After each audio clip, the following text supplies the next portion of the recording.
Blast કેસમાં મોટી સફળતા। દિલ્હીના લાલ કિલ્લા મેટ્રો સ્ટેશનની બહાર થયેલા કાર બ્લાસ્ટ કેસમાં તપાસ એજન્સીઓને મોટી સફળતા મળી છે। પુલવામાના તારીક નામના શંકાસ્પદ વ્યક્તિની અટકાયત કરાઈ છે। પ્રાથમિક તપાસ મુજબ આ આત્મઘાતી હુમલો હોઈ શકે છે। તપાસમાં તારીકના ફરીદાબાદ આતંકવાદી મોડ્યુલ સાથે સંબંધ હોવાની શંકા છે। એજન્સીના અનુમાન મુજબ i-20 કારમાં ડોક્ટર ઉમર મોહમ્મદ મુસાફર હતો। પોલીસને મળેલા મૃતદેહનો DNA ટેસ્ટ કરાવવાની તૈયારી છે।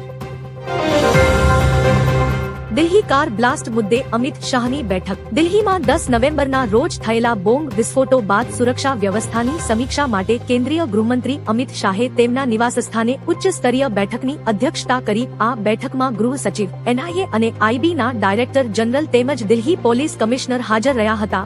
જમ્મુ કાશ્મીરના પોલીસ મહાનિર્દેશક પણ વર્ચ્યુઅલી જોડાયા હતા। બેઠકમાં સુરક્ષા વ્યૂહરચના અને તપાસની પ્રગતિ પર ચર્ચા થઈ હતી। ઉમર મોહમ્મદના પરિજનો સહિત 6 ની અટકાયત। દિલ્હીમાં લાલ કિલ્લા પાસે કારમાં થયેલા ભીષણ વિસ્ફોટના સંદર્ભમાં પોલીસે શંકાસ્પદ આતંકવાદી ઉમર મોહમ્મદને આત્મઘાતી હુમલાખોર ગણાવ્યો છે। આ કેસમાં તપાસ એજન્સીઓએ જમ્મુ કાશ્મીરમાં ઉમરના પરિવારજનો સહિત 6 લોકોને અટકાયતમાં લીધા છે। અટકાયતમાં લેવાયેલા લોકોમાં ઉમરની માતા શમીમા બાનુ અને ભાઈ આશિક અહેમદનો પણ સમાવેશ થાય છે। હાલ તમામની પૂછપરછ કરવામાં આવી રહી છે। દિલ્હી બ્લાસ્ટના હુમલાખોર ઉમર આમિર સગાભાઈ। દિલ્હી લાલ કિલ્લા પર થયેલા આતંકી હુમલાના શંકાસ્પદ હુમલાખોર ડોક્ટર ઉમર મોહમ્મદનો પહેલો ફોટો સામે આવ્યો છે। ઉમર અને આમિર સગાભાઈ છે અને પુલવામાના રહેવાસી છે। સૂત્રોના જણાવ્યા મુજબ લાલ કિલ્લા મેટ્રો નજીક વિસ્ફોટમાં વપરાયેલી i-20 કાર ઉમર મોહમ્મદ ચલાવી રહ્યો હતો। ઉમર મોહમ્મદ ફરીદાબાદ મોડ્યુલનો ત્રીજો ડોક્ટર હતો, જેના અન્ય 2 સાથીઓ ડોક્ટર આદિલ અહેમદ અને મુઝમ્મિલ શકીલની અગાઉ ધરપકડ થઈ ચૂકી છે।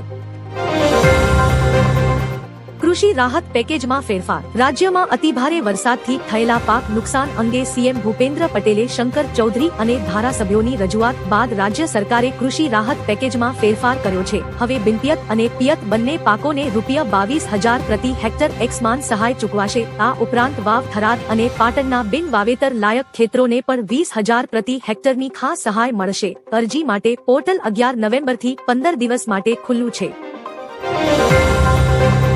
દિલ્હી વિસ્ફોટ પર PM મોદીની પહેલી પ્રતિક્રિયા। ભૂટાનના પ્રવાસે ગયેલા વડાપ્રધાન નરેન્દ્ર મોદીએ દિલ્હીમાં થયેલા ભયાનક કાર વિસ્ફોટ પર શોક વ્યક્ત કર્યો છે। PM મોદીએ કહ્યું કે હું ભારે હૃદય સાથે અહીં આવ્યો છું અને પીડિતોના પરિવારોનું દુઃખ સમજું છું। તેમણે દેશને આશ્વાસન આપતા કહ્યું કે તપાસ એજન્સીઓ સાથે હું આખી રાત સંપર્કમાં રહ્યો છું અને જે લોકોએ આ કાવતરું ઘડ્યું છે તેમને બક્ષવામાં આવશે નહીં। આખો દેશ પીડિતો સાથે ઊભો છે।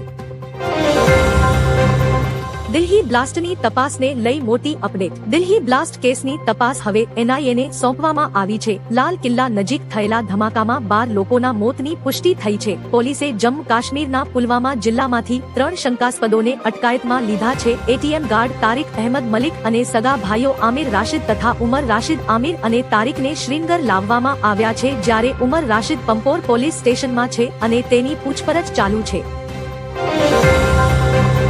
દિલ્હી વિસ્ફોટ બાદ પાકિસ્તાનમાં ખળભળાટ। દિલ્હી વિસ્ફોટની ઘટનાએ પાકિસ્તાનમાં ખળભળાટ મચાવી દીધો છે। પાકિસ્તાની વાયુસેનાને એલર્ટ પર રાખવામાં આવી છે અને રાજસ્થાન સરહદ પાસે વિમાનો પેટ્રોલિંગ કરી રહ્યા છે। માહિતી મુજબ ત્રણેય સશસ્ત્ર દળોના વડાઓએ તાત્કાલિક કટોકટી બેઠક યોજી હતી। વડાપ્રધાન શાહબાઝ શરીફે NSA અને ISIના ડિરેક્ટર જનરલ સાથે આખી રાત ચર્ચા કરી। સુરક્ષા એજન્સીઓ સ્થિતિ પર નજર રાખી રહી છે।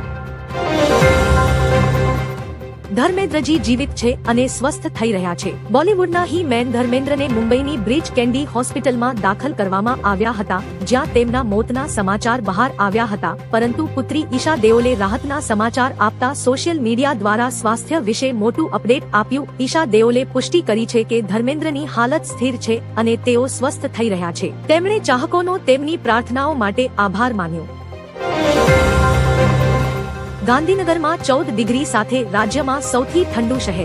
ગુજરાતમાં ઠંડીના ચમકારાની શરૂઆત થઈ ગઈ છે। ઉત્તર તરફથી ફૂંકાતા ઠંડા પવનને કારણે 20 જિલ્લાઓમાં તાપમાન 20 ડિગ્રીથી નીચે ઉતર્યું છે। ગાંધીનગરમાં સૌથી ઓછું 14 ડિગ્રી, અમદાવાદ અને વડોદરામાં 15 ડિગ્રી, જ્યારે સુરતમાં 16 ડિગ્રી નોંધાયું છે। મહુવા, કંડલા, રાજકોટ અને દીવ સહિતના વિસ્તારોમાં પણ ઠંડીનો માહોલ છે। IDM મુજબ આગામી દિવસોમાં તાપમાનમાં વધુ ઘટાડો થવાની શક્યતા છે।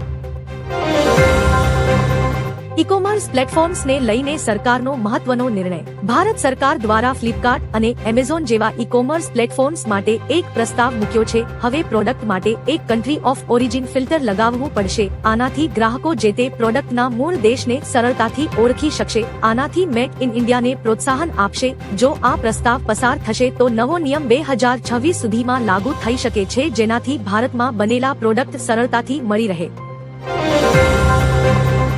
નર્મદામાં 62,000 હેક્ટરથી વધુ પાકને નુકસાન. ઓક્ટોબર-નવેમ્બરમાં પડેલા કમોસમી વરસાદે નર્મદા જિલ્લાના ખેડૂતોને મોટો આર્થિક ફટકો આપ્યો છે. કપાસ, તુવેર, ડાંગર, મકાઈ અને જુવાર જેવા તૈયાર પાકોને વ્યાપક નુકસાન થયું, જેથી ખેડૂતો ચિંતામાં છે. જિલ્લા ખેતીવાડી વિભાગે સર્વે અહેવાલ સરકારને મોકલ્યો. અંદાજે 1,364 કરોડની સહાય જાહેર થવાની શક્યતા છે, જે આર્થિક ટેકો આપશે, જો કે પૂરું વળતર નહીં. દિલ્હી બ્લાસ્ટ બાદ ગુજરાતમાં હાઈ એલર્ટ. દિલ્હીમાં થયેલા કાર બ્લાસ્ટ બાદ ગુજરાતમાં હાઈ એલર્ટ જાહેર કરવામાં આવ્યો છે. રાજ્યભરમાં પોલીસ, ડોગ સ્ક્વોડ અને બોમ્બ સ્ક્વોડ મહત્વના સ્થળોએ તપાસમાં જોડાયા છે. મંદિરો, રેલવે સ્ટેશનો, બસ ટર્મિનલ અને એરપોર્ટ્સ પર સુરક્ષા વધારવામાં આવી છે. પોલીસે નાગરિકોને અપીલ કરી છે કે શંકાસ્પદ વ્યક્તિ કે વસ્તુ અંગે તરત જાણ કરે. નોંધનીય છે કે 9 નવેમ્બરે ગુજરાતમાંથી 3 આતંકીઓ ઝડપાયા હતા.